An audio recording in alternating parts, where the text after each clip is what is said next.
Hello dear friends, आप सभी का वेलकम आपके अपने यूट्यूब चैनल तनु क्लासेस आर्ट को में। दोस्तों हम लोग पढ़ रहे थे क्लास 12 हिस्ट्री यानी कि इतिहास का 9th चैप्टर जिसका नाम है शासक और इतिवृत्त। दोस्तों इसी का आज हम लोग पार्ट 3 लेके आए हैं। ठीक है, इससे पहले हम लोगों ने पार्ट 1 और पार्ट 2 में लगभग पूरे चैप्टर को आपका समाप्त कर दिया है। अगर आप लोगों ने उस वीडियो को नहीं देखा तो प्लीज जाकर के पहले उसको देख लेंगे, तभी इस वीडियो को देखेंगे, आपको इससे ज्यादा समझ में आएगा। दोस्तों आज की इस वीडियो में हम लोग बहुत ही इंपॉर्टेंट टॉपिक को पढ़ेंगे। सबसे पहले पढ़ेंगे कि मुगल दरबार में जेसुइट धर्म प्रचारक, उसके बाद दोस्तों मुगल साम्राज्य यानी कि ऑटोमन साम्राज्य और मुगल साम्राज्य का क्या संबंध होता है उसको पढ़ेंगे। ठीक है, उसके बाद फिर दोस्तों सफावी तथा कंधार जो कि बहुत ही इंपॉर्टेंट है, इसको भी हम लोग पढ़ेंगे आज की इस वीडियो में। उसके बाद प्रांतीय प्रशासन, फिर दोस्तों एक बहुत ही इंपॉर्टेंट टॉपिक जो कि है अभिजात वर्ग, इसके बारे में पूछा जाता है, इसको भी पढ़ेंगे। और उसके बाद दोस्तों लास्ट टॉपिक है आपका शाही परिवार जो कि आज की इस वीडियो में पढ़ेंगे। और दोस्तों आज की इस वीडियो को हम लोग इसी वीडियो में यानी कि आज ये लास्ट वीडियो इस चैप्टर का, इसी में हम लोग समाप्त करेंगे। इसलिए आप लोग शुरू से लेकर अंत तक जुड़े रहिए। पार्ट 1 और पार्ट 2 को नहीं देखे तो प्लीज पहले जाकर उसको देखें, उसका लिंक डिस्क्रिप्शन पे है या फिर वो वीडियो आपको प्लेलिस्ट से मिल जाएगा। ठीक है, चैप्टर 9 तक हम लोगों ने हिस्ट्री का सिलेबस लगभग कंप्लीट कर दिया है।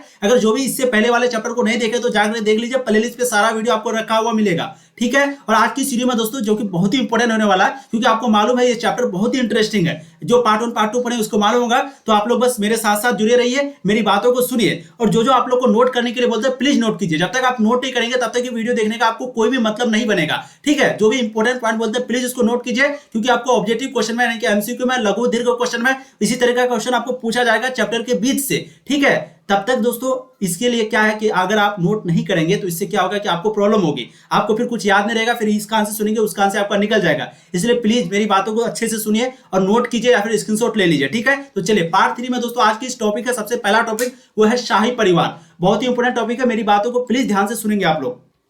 मुगल परिवार में शाही परिवारों से आने वाली स्त्रियों, जिसको हम लोग बेगम भी यानी कि उस समय बेगम भी बोला जाता था, तो मुगल परिवार में शाही परिवारों से आने वाली स्त्रियों, बेगमों तथा अन्य स्त्रियों जिनका जन्म कुलीन परिवार में नहीं हुआ था में अंतर रखा जाता था। मतलब जो शाही परिवार से थे और जो अन्य लड़कियां थी, ठीक है, अन्य थी, महिला थी, उसके और इसके बीच का जो है अंतर रखा जाता था, अंतर उसको कहा जाता था। और हरम यानी कि एक इंपॉर्टेंट वर्ड है यहाँ पर, हरम, हरम शब्द का प्रयोग जो है अक्सर मुगलों की घरेलू दुनिया को बताने में इस्तेमाल होता था। मतलब अक्सर इसे हरम शब्द जो है वो फारसी का था। ठीक है, एक आप लोग सुनते होंगे हराम, तो वो अलग है। हराम मुस्लिम में अक्सर बोला जाता है कि ये हराम है, ये हलाल है, आप लोग सुने होंगे जरूर। ठीक है, हराम का मतलब क्या हो गया कि ये हराम मतलब एक प्रकार का मना है, यानी कि इस चीज को खाना वगैरह पीना वगैरह मना है। और एक होता है हलाल, तो हलाल का मतलब दोस्तों होता है कि इस चीज को खाना जायज है, समझ गए।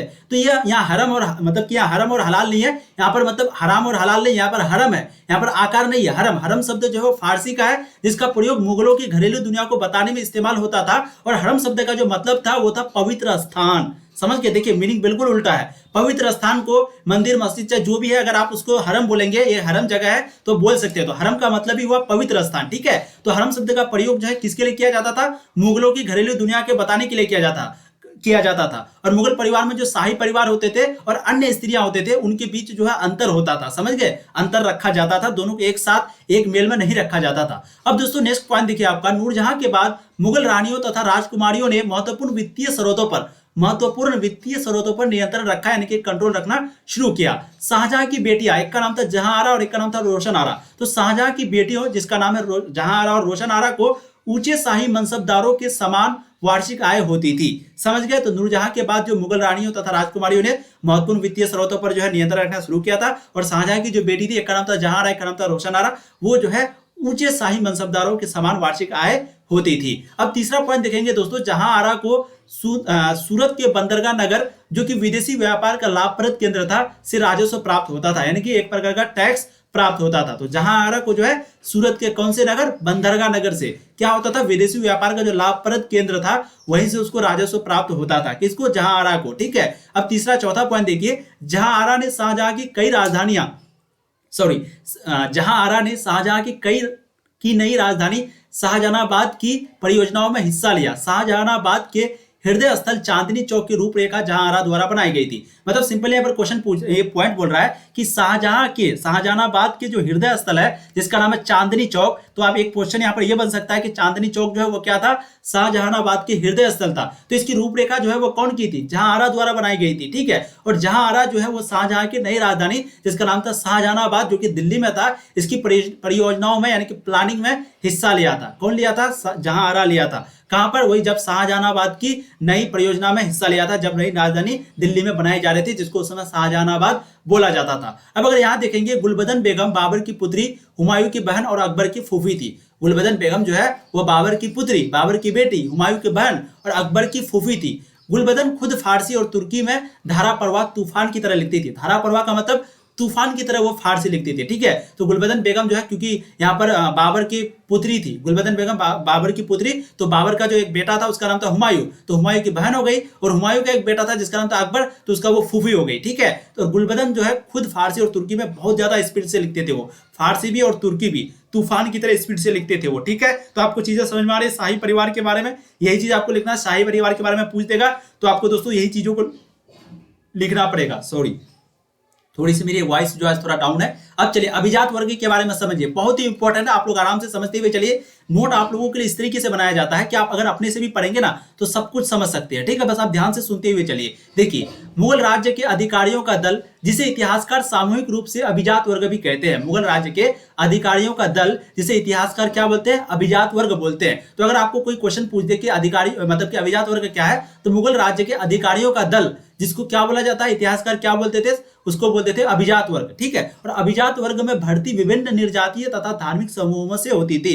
यानी कि जो अभिजात वर्ग में जो अधिकारी होते थे, यानी अभिजात वर्ग में जो भर्ती होती थी, वो अलग अलग जातियों से होती थी, अलग अलग जातियों से, अलग अलग समूहों से होती थी। इससे यह सुनिश्चित हो जाता था कि कोई भी दल इतना बड़ा ना बने जो आगे चलकर राज्य की सत्ता को चुनौती दे सके। अब अलग अलग लोगों को एक जगह अगर जुट करेंगे तो ऐसा वो लोग कभी मिलेंगे नहीं, जिसके कारण कोई भी अपना प्रतिभा नहीं दिखा सकता, प्रभुत्व नहीं दिखा सकता। यानी कि अगर मान लेते एक ही जाति का सबको लेता तो फिर वो लोग मिल करके कुछ भी कर सकता था, समझ गए। अब देखिए, जहांगीर के शासन में ईरानियों को उच्च पद प्राप्त हुए। जहांगीर की राजनीतिक रूप से प्रभावशाली रानी, जिसका नाम था नूरजहां, उसकी मृत्यु जो है 1645 ईस्वी को हुई थी, ठीक है। तो अगर क्वेश्चन पूछा जाएगा कि नूरजहां की मृत्यु कब हुई थी, 1645 ईस्वी को, उसका नाम क्या था, नूरजहां जो है नूरजहां ईरानी थी। तो जहांगीर के शासन में ईरानियों को उच्च पद प्राप्त था। क्यों प्राप्त था, क्योंकि जहांगीर की जो राजनीतिक रूप से प्रभावशाली रानी थी वो कौन थी, नूरजहां ईरानी थी, वो ईरान की थी, इसीलिए, ठीक है, इसीलिए ईरानियों को वहां पर उच्च पद प्राप्त था।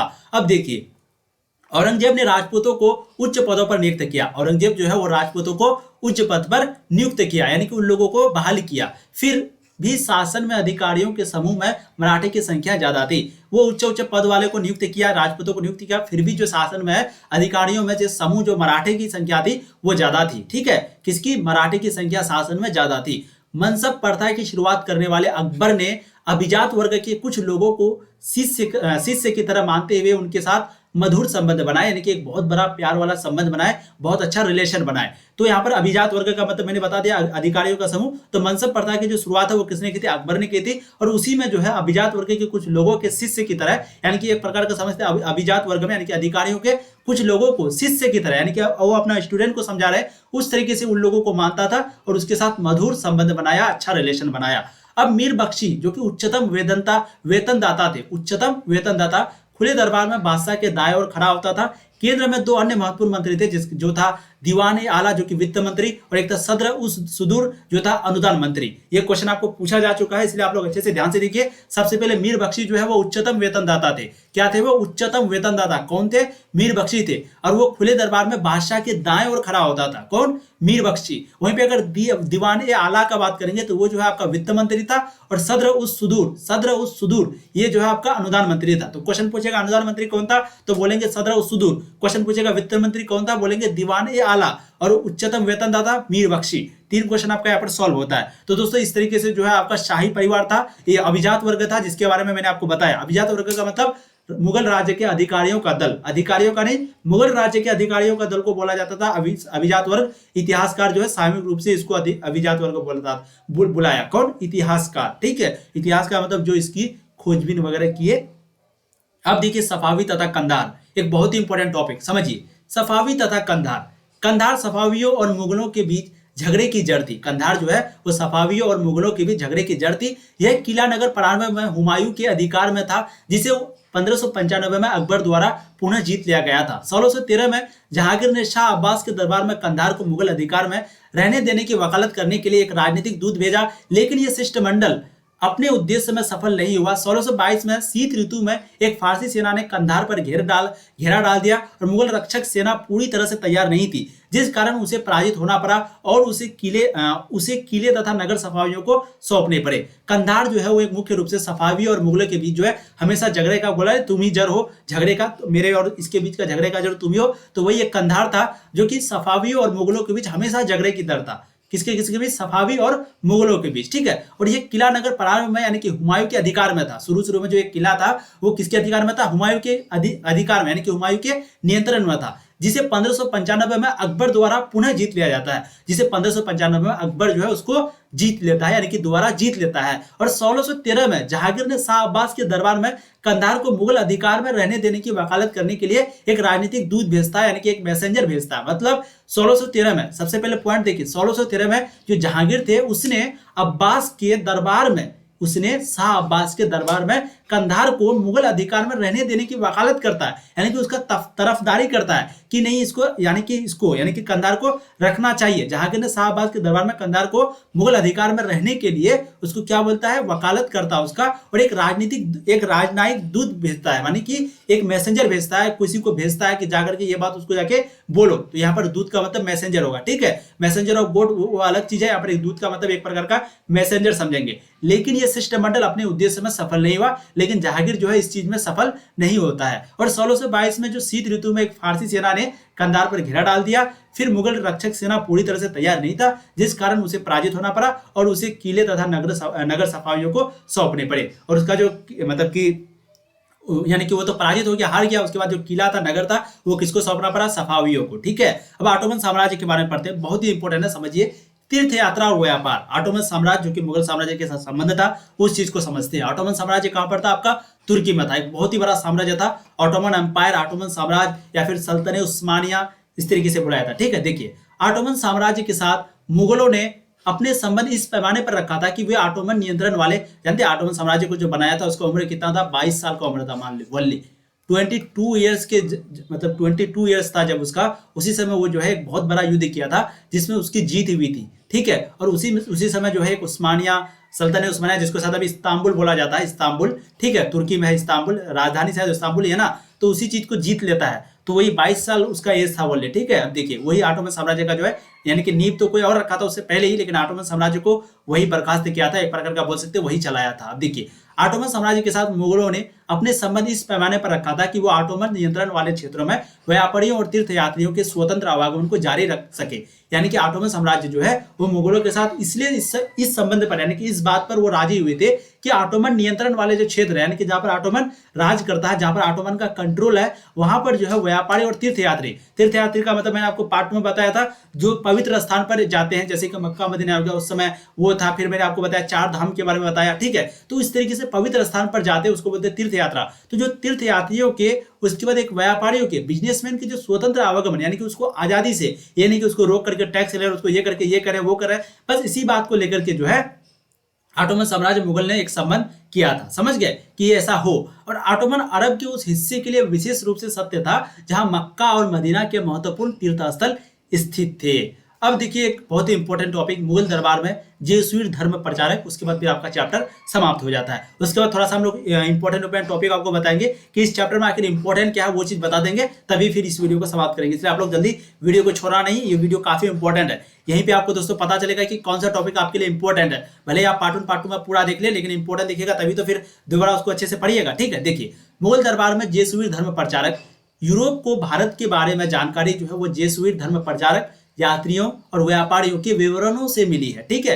यूरोप को जो भारत के बारे में जानकारी मिली थी वो एक जेसुइट धर्म प्रचारक के कारण, एक यात्रियों के कारण, एक व्यापारियों के कारण, इन तीनों की वजह से ही मुगल यानी कि भारत के बारे में यूरोप में जानकारी मिली थी। मुगल दरबार के यूरोपीय विवरणों में यह जेसुइट वृत्तांत सबसे पुराने वृत्तांत है। और मुगल दरबार के जो यूरोपीय विवरणों में जो सबसे पुराने वृत्तांत है उसका नाम क्या है? जेसुइट वृत्तांत। अब समझिए, पुर्तगाली राजा भी जेसुइट यानी कि सोसाइटी ऑफ जीसस, जेसुइट का मतलब क्या हुआ? सोसाइटी ऑफ जीसस के धर्म प्रचारकों की सहायता से ईसाई धर्म के प्रचार प्रसार में रुचि रखता था। यानी कि पुर्तगाली राजा जो थे वो भी जेसुइट की सहायता से, जेसुइट की धर्म की प्रचारकों की सहायता से ईसाई धर्म का प्रचार प्रसार में रुचि रखता था। अकबर ईसाई धर्म के बारे में जानने को बहुत उत्सुक था।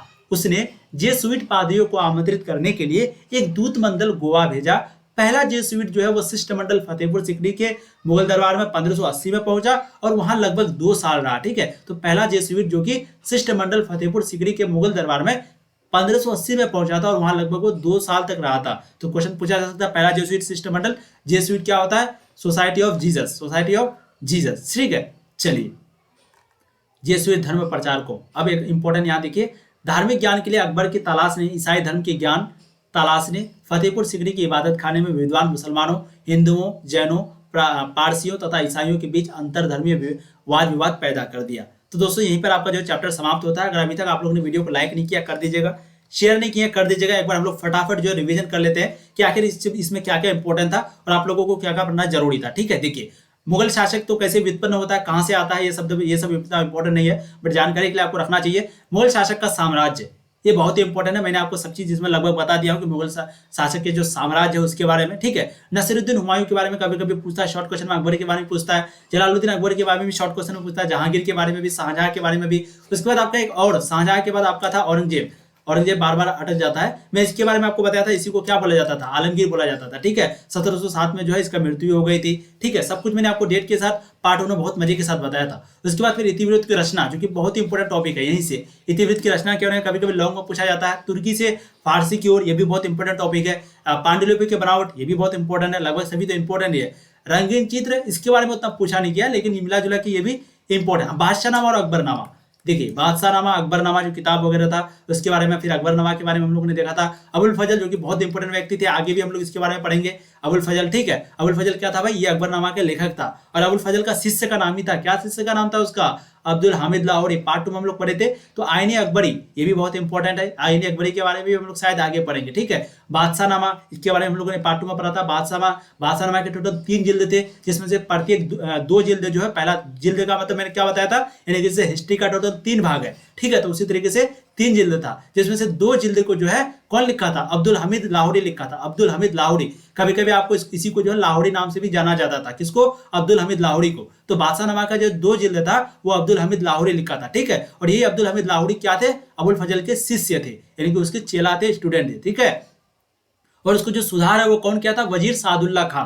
तो ध्यान रखेंगे, ये सभी इंपॉर्टेंट है। उसके बाद यहाँ पर देखिए अवध नवाब ने वगैरह वगैरह, ये सभी चीजों मैंने आपको अच्छे से बताया हूँ। आदर्श राज्य, ये भी इंपॉर्टेंट है। ठीक है, एक और यहाँ पर इंपॉर्टेंट बात ये है कि इसकी जो शुरुआत है वो हेनरी बेवरिज द्वारा अकबरनामा के अंग्रेजी अनुवाद किया गया था। तो आपको पूछ देगा, क्योंकि अकबरनामा फारसी में लिखा गया था, तो अंग्रेजी में उसको अनुवाद कौन किया था? तो हेनरी बेवरिज। ठीक है, चलिए अब यहाँ पर अगर आगे देखेंगे, सुलह कुल एकीकरण का एक स्रोत, ये भी इंपॉर्टेंट है लेकिन उतना नहीं है। देखिए अकबर ने 1563 को जो तीर्थ यात्रा किया था, और जजिया कर, ये पूछा भी गया ऑब्जेक्टिव क्वेश्चन में, जजिया कर जो है समाप्त करने वाला कौन था? अकबर था। कब किया था? 1564 में। वहीं पे फिर से शुरू कौन किया था? औरंगजेब किया था अपने शासनकाल में। ठीक है, जजिया कर को फिर से, और ये सिर्फ गैर मुसलमानों के लिए था। गैर मुसलमान का मतलब मैंने आपको बताया था, जो मुस्लिम को छोड़ के बाकी सभी धर्म, उसको गैर मुसलमान यानी कि नॉन मुस्लिम बोला जाता है। ठीक है, अब उसके बाद राजधानी नगर के बारे में बताया था, कैसे कैसे मुगल साम्राज्य के समय राजधानी एक जगह से दूसरे जगह परिवर्तन होते थे। ठीक है, उसके बाद फिर दोस्तों हम लोगों ने मुगल दरबार के बारे में पढ़ा, कौनिस औपचारिक के बारे में, अभिवादन का 4 तस्लीम तरीका जो था, किस तरीके से वो अपने आदर करते थे, सम्मान करते थे, अपने राजाओं का किस तरीके से अभिवादन करते थे, उस चीज के बारे में बताया। मुगल शासक वर्ष में 3 मुख्य त्योहार मनाते थे, क्या क्या? एक था आपका जन्मदिन, एक था आपका वसंतागमन पर फारसी नव वर्ष, उसके बाद शाही परिवार में जो शादी होती थी। ठीक है, इसलिए यहाँ पर कहा भी गया है कि 1635 में दारा सिकोह नादिरा की शादी हुई थी। नादिरा जो है वो राजकुमार परवेज की बेटी थी, समझ गए। उसके बाद नौरोज जो है, नौरोज की जन्मदिन पर जो है शासक को विभिन्न वस्तुओं से तौला जाता था, फिर बाद में जितने भी इसको गिफ्ट मिलते थे उसको फिर बांट दिया जाता था। ठीक है, और यहाँ पर उपहार, भेंट और पदवियां किस तरीके से, पद वगैरह चुना जाता था, उपहार किस तरीके से मिलता था, भेंट गिफ्ट वगैरह सब कुछ वही है। उसके बाद पार्ट 3 में हम लोगों ने आज देखा। तो दोस्तों यही आपका चैप्टर था, बहुत ही मजेदार चैप्टर था। आपका पार्ट 3 मतलब ये चैप्टर ही पूरा मजेदार था। अगर आप लोगों ने इससे पहले 8 चैप्टर कंप्लीट है, अगर नहीं देखे हैं तो सभी का लिंक जो है ना डिस्क्रिप्शन पे आपको मिलेगा, प्लेलिस्ट पे मिलेगा, या फिर आप चैनल पर जाइए, वहां पर प्लेलिस्ट में क्लास 12 हिस्ट्री चैप्टर 1 to 8 लिखा हुआ रहेगा एक प्लेलिस्ट में, चैप्टर 1 to 8। तो वहां पर आप क्लिक करेंगे तो 1 से लेकर के 8 चैप्टर तक आपको मिल जाएगा। फिर 9 चैप्टर से लेकर के जो 15 चैप्टर आने वाला चैप्टर है वो आपको बाद में मिलेगा। ठीक है, और सभी का वीडियो आपको प्लेलिस्ट में मिल जाएगा, इसके लिए आप बिल्कुल बेफिक्र हो जाइए, आप जाइए आराम से देखिए। और प्लीज लास्ट बार करें। वीडियो को प्लीज शेयर कीजिएगा अपने दोस्तों को। यहाँ पर आपको बहुत मजे के साथ पढ़ाई जाती है, पूरे तरीके से आपको पढ़ाई जाती है। इसके बाद हम लोग ऑब्जेक्टिव क्वेश्चन करेंगे, यानी कि एमसीक्यू क्वेश्चन करेंगे। फिर इसके बाद सब्जेक्टिव में शॉर्ट और लॉन्ग क्वेश्चन को करेंगे। शॉर्ट और लॉन्ग क्वेश्चन जो है 2-3 चैप्टर का लास्ट में बाकी है, उसको बहुत जल्द पूरा करेंगे। फिलहाल आपका चैप्टर पूरा पहले कर देते हैं, ठीक है। और दोस्तों वीडियो को शेयर करना आपकी जिम्मेदारी है, हम लोगों की जिम्मेदारी है पढ़ाना। वीडियो को लाइक करना, शेयर करना और एक प्यारा सा कमेंट करना कि आज का क्लास आपको कैसे लगा, ये जिम्मेदारी आपकी है। और अगर आप नोट नहीं करते तो फिर आप बिना मतलब का कुछ भी नहीं पढ़ रहे हैं, ठीक है। इसलिए अच्छे से पढ़िए, टाइम बहुत कम है, अच्छे से पढ़िए, मेरी बातों को ध्यान से सुनिए। सिलेबस का आप बिल्कुल फिक्र मत कीजिए, आपका 100% नवंबर से शुरू में ही, नवंबर के शुरू में ही आपका सिलेबस खत्म हो जाएगा। इसके लिए आप बिल्कुल निश्चित हो जाइए, ठीक है। चलिए फिर मिलेंगे नए वीडियो में, तब तक के लिए जय हिंद। ऐसे ही पढ़ाई करते रहिए। All the